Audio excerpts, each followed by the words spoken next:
Panorama epidemiológico del suicidio en México, que está a cargo del doctor maestro Francisco José Gutiérrez Rodríguez, comisionado nacional de salud mental y adicciones, licenciado en psicología por la Universidad de Guadalajara, con especialidad en perfilación psicológica criminal por el Instituto de Estudios Superiores en la ciudad de Juárez, Chihuahua, maestro en ciencias de la salud mental pública por la Universidad de Guadalajara, con énfasis en epidemiología y salud mental pública, maestro en criminología e investigación criminal por el Instituto Superior de Ciencias de la ciudad de Juárez, Chihuahua, doctorante en psicopatología por el Colegio de Ciencias Forenses, doctorado honoris causa por la Academia Mexicana de Peritos Forenses, y doctorado honoris causa por la Federación Internacional de Criminología y Ciencias Forenses. Maestro, adelante.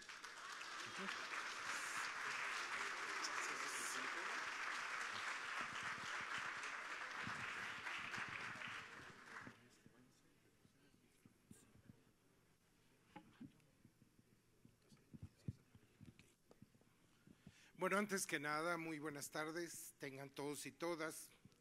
Quiero agradecer la invitación que me ha hecho el doctor Sergio Villaseñor para poder participar en este importante evento. Hablar del suicidio es hablar de un tema importante en el campo de la salud pública, pero que no solamente implica la salud pública, sino la seguridad, la cultura, la educación, y que lamentablemente a veces se tiene una visión muy parcializada de este problema. Yo quisiera iniciar con una frase de un luchador incansable que es Norman Farberow, creador del Centro de Prevención del Suicidio de Los Ángeles, que dice: uno de los mayores enigmas sigue siendo la relación del hombre con su vida y consecuentemente con su muerte. Ya que empezamos a convencernos de que la muerte es parte de la vida y la manera de morir es parte integral de la forma de vivir del individuo. Hay personas que de repente dicen: ¿por qué hablar del suicidio si hay tantos temas tan bonitos, tan interesantes? Pero hablar de la muerte también nos debe de llevar a hablar de la vida y de la calidad de vida con la que queremos vivir. El suicidio representa una entidad compleja que a lo largo de siglos ha sido abordado por la filosofía, la psicología, la psiquiatría, la medicina, y que trata cada uno de ellos de poder dar una visión esclarecedora del fenómeno. Sin embargo, a veces llegan a confundirse muchos de estos términos. Vamos a tratar de identificar cuáles son estos términos del comportamiento suicida, porque cuando hablamos del suicidio vamos a hablar nuevamente lo que aborda este congreso, los espectros. Y vamos a hablar primero de la idea de muerte. La idea de muerte es cuando el sujeto puede estar fantaseando, puede empezar a tener pesadillas o sueños, pero no involucra su propia muerte. Es la muerte de otros, la muerte de sus seres queridos y donde muchas veces puede haber una amenaza. La idea suicida es cuando tengo pensamientos circulantes, pero donde ya implica una idea de muerte respecto a mí o a mis seres queridos. Gesto suicida se refiere a las señales verbales o no verbales que avisoran la idea de querer morir. En el gesto puede haber varias cosas que nosotros tenemos que tomar en cuenta. En el gesto tenemos que ver cuando la persona puede empezar a regalar las pertenencias, cuando tiene fantasías sobre la muerte, cuando tiene aislamiento afectivo, cuando la persona puede empezar a despedirse en vida o regalar pertenencias que eran antes muy codiciadas. En el gesto suicida es un evento importante donde nosotros tenemos que advertir a los familiares, a los amigos. Algunos autores como Farberow habla del potencial suicida, que es la probabilidad de ocurrencia de que pueda ocurrir una muerte por suicidio en los próximos 12 meses. Sabemos que la conducta no es predecible, pero sin embargo tenemos que tomar en cuenta todas estas señales de riesgo. La persona se alcoholiza, la persona se aísla, la persona está pasando por el curso de una enfermedad o por una decepción amorosa que lo puede llevar a querer morir. Intento de suicidio, serie de conductas autodestructivas, pero no de resultados mortales. Aquí vamos a ver que puede fallarle el método o en algunos otros casos llega a ser salvado. Suicidio ganancial es el clásico tipo de suicidio donde la gente dice, no le hagas caso, te está chantajeando, ¿sí? Voy a ponerles un caso de una persona donde harta de vivir una condición de violencia de pareja, esta persona llega a su casa y el marido ese día no llega a comer, ¿sí? Y entonces ella se toma una hora antes un frasco de pastillas y se coloca un letrero en el pecho y le dice, si me quieres despiértame. Ese día no llega el marido a comer y se da un suicidio consumado, ¿sí? ¿Ella quería morir? No, quería dar una advertencia. La definición tiene que ver con aquellos aspectos que la persona quiere obtener a partir de anunciar su muerte. Parasuicidio. El parasuicidio es involucrarse en una serie de conductas de alto riesgo sin tener una idea clara de que puede morir. No es parasuicida quien se avienta del bungee, pero sí es parasuicida si se avienta del bungee y de repente esta persona no verificó las correas de seguridad o yo practico algún tipo de deporte extremo sin tener actividades calificadas para poder desarrollarlo. Vemos muchos jovencitos que actualmente practican el parkour y que no están a veces entrenados y pueden llegar a tener desde fracturas, secuelas de invalidez por las caídas en su entrenamiento. Suicidio consumado es definido como la serie de conductas autodestructivas de resultados mortales con conciencia del motivo que no ocurren en el transcurso de una llamada enfermedad mental, que entonces pasaría, si no hay esa conciencia, esa claridad, a una conducta autodestructiva. Suicidio por la policía es una categoría forense donde tiene que ver aquellos muchachitos que muchas veces son atrapados por la policía y que no tienen el valor para poderse dar un tiro, pero que hacen movimientos que avisora el policía que puede atentar contra su vida y entonces muere por los disparos que ha hecho la policía. Conducta autodestructiva, bueno, hay una serie de conductas como son las toxicomanías endovenosas, como puede ser el involucrarse en relaciones sexuales de alto riesgo sin protección o actividades riesgosas sin tener actividad o de capacitación. El DSM-5 maneja las autolesiones no suicidas, que son aquellas que algunos jóvenes pueden realizar y donde les dicen, es más tolerable el dolor físico que el dolor emocional. Y entonces se hacen cortes superficiales, brazos, piernas o alguna otra actividad que pueda lesionar su cuerpo. Hay una serie de factores o de conductas detonantes o desencadenantes del riesgo suicida. Vamos a ver algunos de ellos.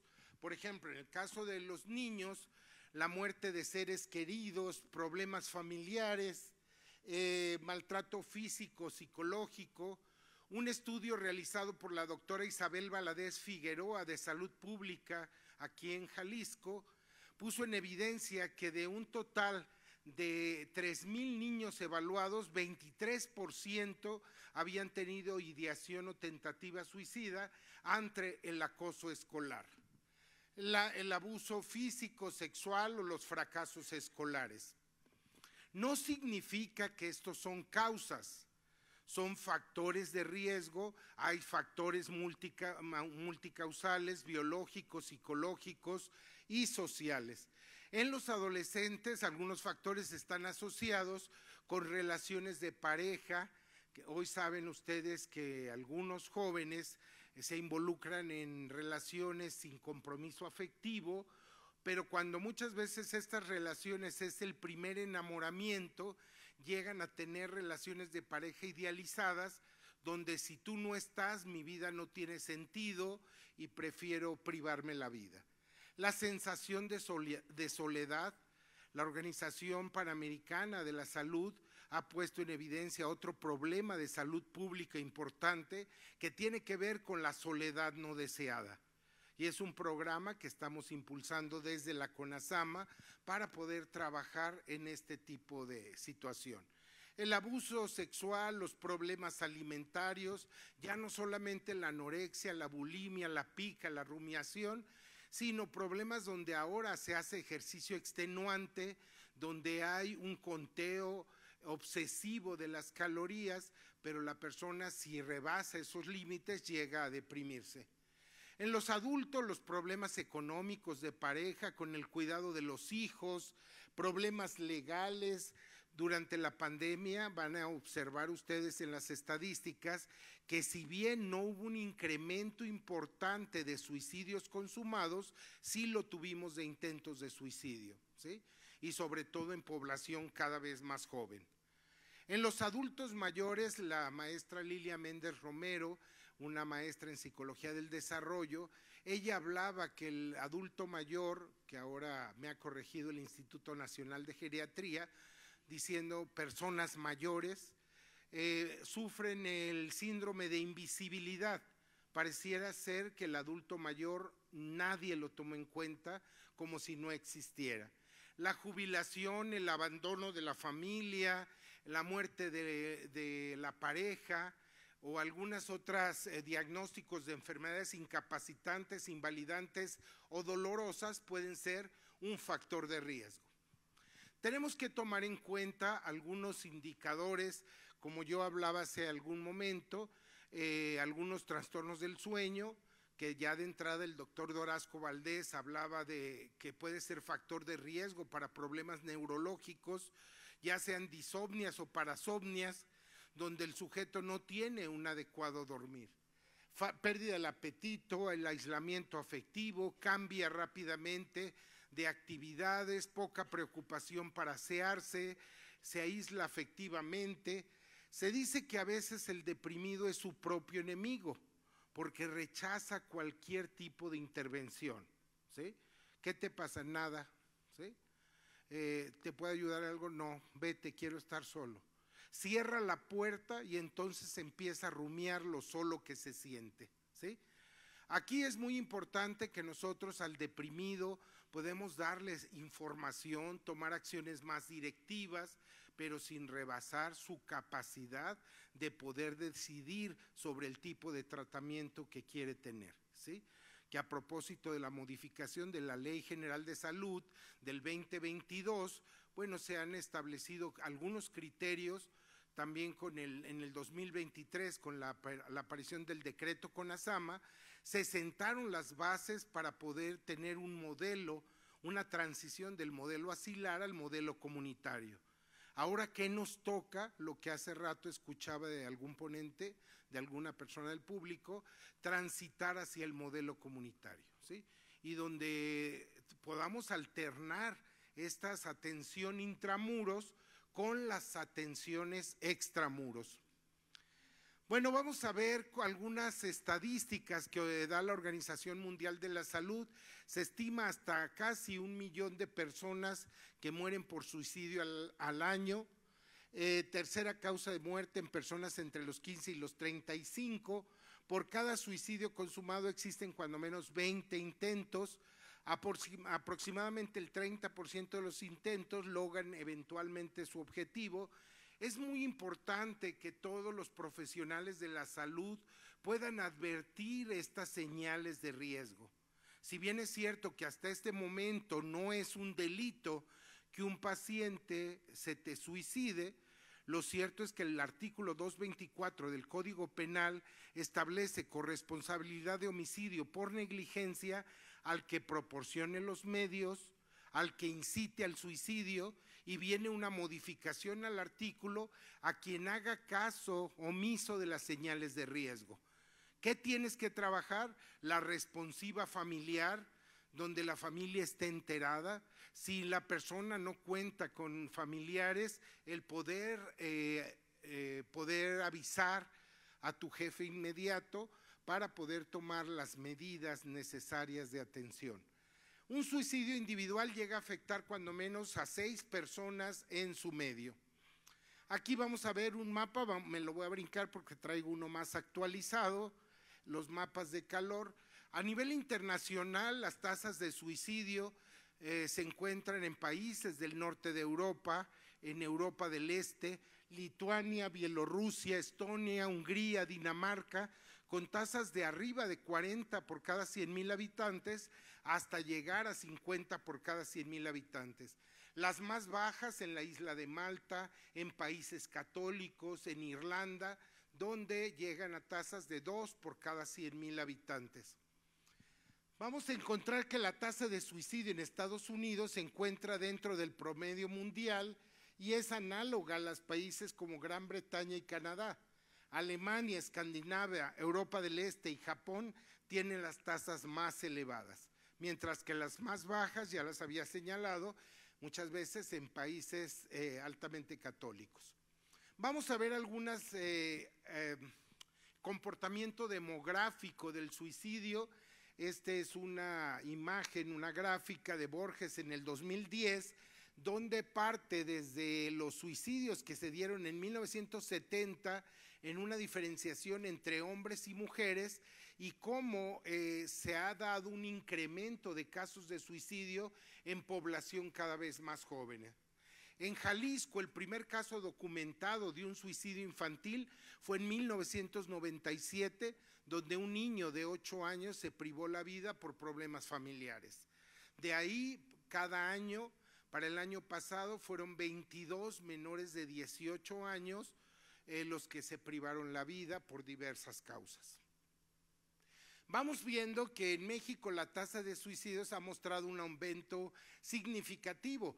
En el 2017 era 5.3 por cada 100,000 habitantes y aumentó a 6.8 en el 2023, lo que equivale a 8,378 suicidios. En cifras preliminares del 2024 se tienen arriba de 9,000 suicidios, ¿sí? Originalmente había suicidios, Ciudad de México, Estado de México, Jalisco ocupaba lugares muy importantes, pero ha habido un incremento importante en estados del sureste mexicano. Chihuahua creció importantemente, Aguascalientes creció importantemente, que nos escribía el Comisionado Nacional de Salud Mental y Adicciones de Aguascalientes, a ver qué podíamos hacer, debido a que este 28 de marzo se lanzó la campaña Dale Color a tu Vida, de prevención del suicidio, y donde el gobernador tiene prohibido hacer cualquier nota pública en relación al suicidio, incluyendo su prevención, ¿sí? Tenemos que ver cómo ha ido creciendo en los diferentes grupos de edad. En el 2023, 65.6% de los suicidios ocurrieron en personas menores de 40 años, distribuidos de la siguiente manera: 5.8% en el grupo de 10 a 14, 18.8% en el grupo de 15 a 19, 14.8% en el de 20 a 24, 15% 25-29 y 11.4% en el de 30-34. Como podrán ver, va creciendo en población infanto-juvenil, pero en el grupo de 15 a 29 es donde se presenta la mayor incidencia. Los hombres representan aproximadamente el 85% de los casos en relación a las mujeres. Debo de señalar que la proporción es 5 varones por cada mujer en suicidios consumados, pero en intentos de suicidio la cifra es de 4 mujeres por cada varón. Es decir, la mujer tiene mayor cantidad de intentos de suicidio, pero los varones utilizan métodos más letales, como disparo por arma de fuego, asfixia por ahorcamiento, la mujer herida por arma blanca y consumo de tóxicos.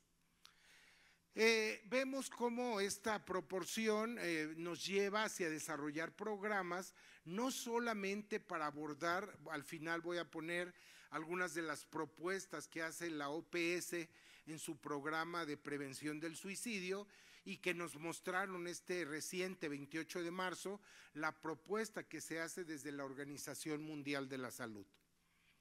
La distribución por género también estamos viendo como la proporción de suicidios consumados, sin embargo también se va incrementando los casos de mujeres que lo intentan, ¿no? Aquí pongo a disposición de todos ustedes a través del comité organizador esta presentación que podrá ser utilizada para los fines de capacitación. En la tasa de suicidios por grupos de edad, los jóvenes y adultos jóvenes 15 a 29 o 18 a 29 presentan las tasas más elevadas. En grupos de menores entre el grupo 10 a 14 o 10 a 17 son de las más bajas, al igual que en adultos mayores. Aquí vemos esta gráfica donde tenemos en la línea color crema el grupo de 10 a 17 y el pico más alto lo encontramos en 17.5 por cada 100,000 habitantes en el grupo de 18 a 29 para el 2020.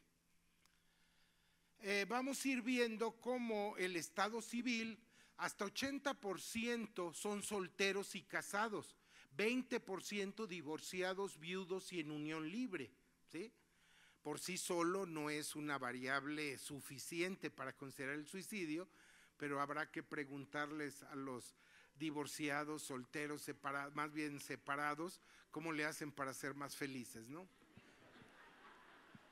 Bueno, vamos a ir viendo entonces cómo los suicidios por estado civil, aquí se muestra la tendencia desde el 2020 al 2023, los solteros con mayor riesgo en todas las edades, principalmente entre hombres jóvenes. En los casados, los factores económicos, 22 de cada 100 dejan una nota póstuma, donde hablan de mensajes afectivos con recomendaciones, dobles mensajes, y a veces hasta notas de doble nivel. No se culpe a nadie de mi muerte, pero Mari, te quise mucho, ¿sí? Y a la pobre de Mari todavía aparte le dan la nota póstuma, ¿sí? Vamos a ir viendo cómo por casos por entidad federativa, donde, bueno, vamos a encontrar un incremento de casos en el 2023 con tasas que van hasta 10 al 15 por cada 100,000 habitantes, Chihuahua, Yucatán, Campeche y Aguascalientes. Y una disminución de casos en Guerrero, Ciudad de México y Veracruz. Ya no vemos a Jalisco, afortunadamente, en el segundo lugar a nivel nacional, ¿sí? Se han hecho un esfuerzo desde el año de 1994, el 1 de mayo, se fundó el Centro de Intervención en Crisis del Gobierno del Estado, que pertenecía a la Subsecretaría de Seguridad Pública, Protección Civil, Prevención y Readaptación Social del Gobierno del Estado, en coordinación con el Hospital Civil de Guadalajara y los servicios médicos municipales. Si no mencionábamos alguno, era un problema, ¿no? Ahora, afortunadamente, ya está instalado en el Instituto Jalisciense de Salud Mental a partir del año 2001, donde se está funcionando a través de la línea de intervención en crisis. Y que les tengo una noticia, se está buscando establecer una red de servicios de psicoorientación telefónica a nivel nacional con el funcionamiento independiente de cada línea, pero sí tener un registro nacional de las llamadas de intervención en crisis. La línea de la vida, a partir de octubre del año pasado, cuando llegamos a la CONASAMA, tenía una capacidad instalada para poder recibir alrededor de 100 llamadas, se contestaban 3 de cada 10, ¿sí? Tenemos 65 operadores, un programa excelente, pero que hace 10 años se le dejó de dar un apoyo en infraestructura tecnológica. A partir de la campaña presidencial de prevención de adicciones, se difundió el teléfono 800-911-2000, que es la línea de la vida. Hoy tenemos 150 operadores tenemos un call center donde se tiene una capacidad instalada para poder atender hasta 6,000 llamadas diarias. En 2 meses, que fue enero y febrero, acumulamos el total de llamadas que tuvimos todo el año pasado. Tenemos 58,000 llamadas y donde 23% corresponden a casos de ideación o tentativa suicida. Aquí pueden ver las tasas. Lo cierto es que en México, a pesar de que se tiene una tasa casi de 7 por cada 100,000 habitantes, y dicen, bueno, esto está dentro de los promedios, lo cierto es que tenemos una cifra negra muy importante. Si ustedes siguen los registros de muerte violenta, van a tener algunos que son suicidios, otros homicidios, otros accidentes, y hasta 5,000 casos donde la cifra dice se ignora, ¿sí? Tenemos aquí países, por ejemplo, el caso de Guyana, que alcanza hasta 28 por cada 100,000 habitantes, y algunos otros países de Europa del Este. Existen instrumentos como es el YEPA, que no es un test psicométrico, es una guía de preguntas para la evaluación del potencial autodestructivo, donde tenemos que hacer una serie de antecedentes de los padecimientos que ha tenido la persona, si tiene un plan estructurado o si no lo tiene, implica mayor riesgo, si sabe día, hora y método. ¿Cuándo se incrementan? Pues en días feriados, fin de semana y fin de quincena. Los que son paramédicos no me dejarán mentir, que llaman que son los viernes negros, ¿sí? Tenemos otros casos de costumbres donde algunas personas con ideación suicida, que son clientes frecuentes de los servicios médicos municipales, pues lo que hacen es utilizar la inyección americana, que no le pasa nada, pero que es altamente dolorosa y que es para que no estén yendo frecuentemente, ¿no? Evaluar un error no es de lealtad, sino de letalidad. Es más letal el salto al vacío, es más letal el disparo por arma de fuego, es menos letal el consumo de sustancias, porque si consume algún tipo de raticida, pastillas, se puede trasladar aquí al CRIAT, en la unidad médica municipal Ernesto Arias, antes Mario Rivas, donde le administran carbón activado, le hacen un lavado gástrico y luego pasa a intervención en crisis. Del 1 al 10, ¿cuánto te quieres morir? Y hay personas que te dicen 5. No es una validez estadística, es una percepción del riesgo. ¿Cuánto te quieres morir? 15 de 10, es del 1 al 10, ¿no?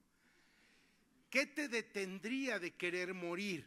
Algunos, las respuestas más típicos, mi madre, mis hijos, Dios, etcétera, pero cuando la persona te dice nada, el riesgo es mayor. Arrancar una promesa es muy importante, que nos ha funcionado. Hay varios compañeros aquí que han estado trabajando en los servicios de intervención en crisis, que han apoyado las diferentes líneas telefónicas o la atención que teníamos cara a cara con las personas. Arrancar una promesa es muy importante, ver la organización del yo, si es una persona que está alcoholizada bajo los efectos de sustancias, o bien si es una persona que ya tiene pérdida de conciencia o está desorganizado mentalmente. El nivel de contenido y el propósito es muy importante, el para qué morir. Cuando tú le preguntas a la persona, ¿has pensado en quitarte la vida? Dice, lo que quiero es dejar de sufrir. Dejar de sufrir es conceptualmente diferente a querer morir, ¿sí? Y por último, otros indicadores como regalar las pertenencias, despedirse en vida, escribir en los diarios. Existen factores protectores al suicidio que tienen que ver con las habilidades de resolución de problemas. Hoy día se habla de una prevención primaria, secundaria y terciaria, indirecta, específica, inespecífica, donde, por ejemplo, si un adolescente quiere privarse la vida por una decepción amorosa, tenemos que estar armando talleres de relaciones de pareja nutricias, ¿sí? Fomentar la autoestima, la resiliencia, toda la escalera de la autoestima que va desde el autoconocimiento, el autorrespeto, la autoaceptación, para llegar a la autoestima. Actitudes y valores hacia la vida, los proyectos de vida. Sabemos que muchos de los proyectos de jóvenes es vive el aquí y el ahora, no importa la noción de futuro, que desde ya los 60 se hablaban o se gestaban los movimientos contraculturales. Hoy ya no solamente son los millennials, ya hay los post-millennials y la nueva generación que les llaman cyberpunk, ¿sí? Otros prefieren llamarla la generación de cristal, que es un término que en lo particular no me gusta, porque es negar la capacidad inteligente también de nuestros jóvenes para poder sortear los problemas. El manejo de habilidades sociales, el manejo adecuado del tiempo libre, el poder desarrollar independientemente de su credo religioso, el sentido de espiritualidad es muy importante. Y lo sabrán aquellos que manejan programas de tanatología y de cuidados paliativos. Hay algunos factores sociales, el apoyo familiar, la integración, las creencias, los valores culturales. Vemos cómo muchos de los materiales de videojuegos se les da puntos o es el ganador el que mata más gente. Hay algunos juegos como Duke Nukem que tienen que disparar a mujeres porque si no se vuelven androides que los van a matar, disparan a símbolos religiosos que no son videojuegos que fueron diseñados por cualquier persona, que detrás de ello hay todo un equipo. ¿Por qué no empezar a trabajar en aplicaciones donde los puntos sean por salvar la vida, por cuidarme, ¿sí? Si vamos a establecer relaciones de competitividad, que sea hacia aspectos positivos. El Consejo Directivo en el quinta sesión del Comité Regional de la OMS elaboraron el Plan de Acción Integral sobre Salud Mental 2013-2030, donde se marca una nueva agenda para la salud mental en las Américas. La primera de ellas, elevar la salud mental a nivel nacional, integrar la salud mental en todas las políticas, aumentar la cantidad y mejorar la calidad de financiamiento. Hace un rato escuchaba, y sí es lamentable, cómo los presupuestos, mientras las recomendaciones de los organismos internacionales es que el 7% del gasto en salud, el 7% se ha destinado a salud mental. Hay estados de la República, incluyendo a Jalisco, que está por abajo del 1%. Pero también es lamentable, y ahora que estamos en CONASAMA, donde más de 25 estados no llegaron ni siquiera al cumplimiento de la meta de los presupuestos que se les distribuye y donde solamente 9 estados pudieron cumplir hasta el 70%. Pero hay estados que devolvieron íntegro por los últimos 3 años el presupuesto para salud mental, cuando estamos hablando de justamente la necesidad de incrementar los presupuestos. Afortunadamente el doctor Sergio va cumpliendo en tiempo y forma para que reciban el presupuesto raquítico, pero el presupuesto que se tiene para salud mental. Mejorar y ampliar los servicios, fortalecer la prevención del suicidio, adoptar un enfoque transformador, abordar el racismo y la discriminación y la mejora de los datos e investigaciones. Y aquí se desarrollan varios puntos de acción, desde la formulación de estrategias. No es saber qué se me ocurre para prevenir el suicidio. Si estamos hablando de un modelo de atención comunitaria, bueno, sí, ya no estos cursos. ¿Qué hiciste en prevención? Dar 20 conferencias en las escuelas. Y si revisamos la curva de aprendizaje de las conferencias, a los jóvenes se les queda el 20 al 30%. A diferencia si desarrollo programas con metodología participativa y donde involucre a los sectores, maestros, padres de familia, los jóvenes, los amigos de los jóvenes. En México se creó un proyecto muy interesante que fue el de Joven a Joven, donde se capacitó a otros jóvenes para poder ayudar a sus pares. La Esperanza en España acaba de cumplir 25 años y afilió a 240,000 personas de la comunidad para que sepan aplicar los primeros auxilios psicológicos. ¿Qué hacer en tanto que la persona recibe ayuda especializada? Hay una guía de implementación que la pueden bajar a partir del portal de la OPS, esta guía de aplicación para la protección del suicidio, prevención del suicidio en los diferentes países. Ellos manejan Vivir la Vida, donde vivir la vida es un acróstico, velar porque se limite el acceso a los medios de suicidio. Sobre todo hoy se habla del acceso a armas de fuego, a medicamentos que muchas veces se tienen en las casas, el interactuar con medios de comunicación. Hay talleres específicos de cómo notificar en salud y en salud mental, porque luego a veces lo que más vende en la nota roja son estos términos, estas notas amarillistas: amenazóla, violóla, matóla con una pistola, ¿no? Y que entonces lo que están buscando es el morbo de la gente y no verdaderamente la prevención. Desarrollar las aptitudes socioemocionales para la vida y poder, no alcanzo a leer, y poder de alguna manera actuar para detectar a tiempo las señales del posible riesgo suicida. Aquí hay todo lo que se debe de hacer, lo que no se debe de hacer. Entre las recomendaciones es buscar información veraz, oportuna. Hay gente, incluso hay una página en internet, que no voy a decir el nombre para no promocionarla, pero es cómo suicidarte sin fracasar en el intento, ¿sí? Donde esto, bueno, está penado. Claude Guillon y Yves Le Bonnier publicaron un libro de cómo suicidarse, que hubo una quema de libros públicos en Francia y que hoy día pues lo compran los jóvenes a través del mercado negro en internet.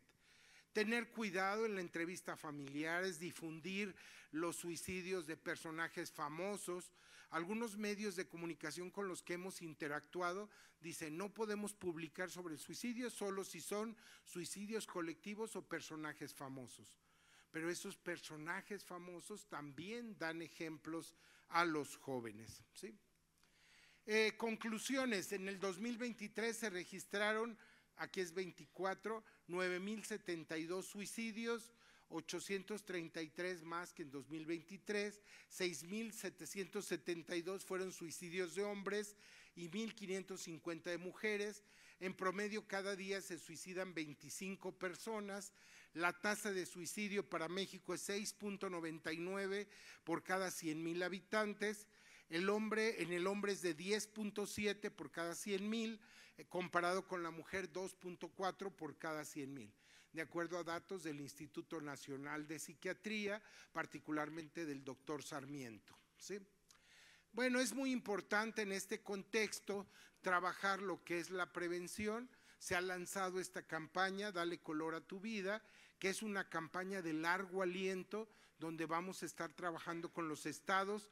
Ya el 28 de marzo se logró que todos los estados de la República estuvieran conectados y el compromiso de hacer talleres con metodología participativa para prevenir. Viene una segunda fase que va exclusiva para niños, niñas y adolescentes, y venimos ahora: ¿cómo le das color a tu vida? ¿Sí? Y campañas que digan, la gente nos dé ideas, cómo darle, cantando, bailando, cocinando. No caer con que la familia me hace feliz. Habrá que preguntarle a las familias expulsoras si los hacen feliz. Pero convivir con gente de familia que me hace sentir bien es darle color a mi vida. Cantar, bailar, ¿sí? Bueno, pese a la recomendación de los corridos tumbados, ¿sí? Bueno, finalmente está la línea de la vida, 800-911-2000, 24 horas los 365 días del año. En Jalisco, el 075 o un teléfono directo, que creo que debe seguir siendo 3833-3838. Quiero finalizar con una frase de un luchador incansable, Mahatma Gandhi. Dice: lo más atroz de los actos malos es el silencio de las personas buenas. No nos quedemos callados. Muy buenas tardes.